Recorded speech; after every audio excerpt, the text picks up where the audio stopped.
était une fois une fille figée, une fille floue, une fille en suspens entre le souffle et le soupir. On l'appelait Belle, comme on range une fille dans une vitrine, en oubliant de lui demander si elle voulait être un bibelot. Ligne éditoriale, ligne de fuite. Un jour, on lui pique un doigt, pas par accident, par tradition. Une aiguille, un sort, une sieste générationnelle. Alors la Belle s'endort, mais pas gentiment. Elle s'endort comme on quitte la réunion, comme on décroche des injonctions, comme on se débranche de la narration toxique. Elle s'enfonce dans le bois dormant.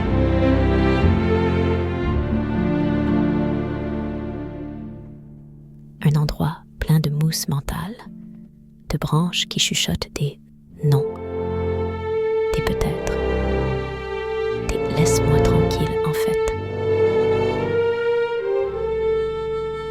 Elle rêve des choses sans orthographe,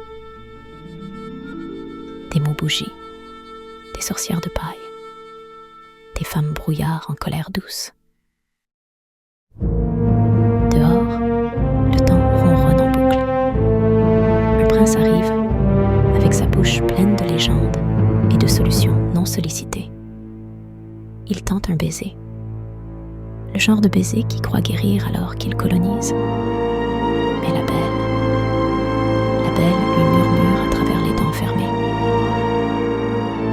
Je ne suis pas ta case à cocher. Je suis une insomnie en éveil. Elle ne se réveille pas.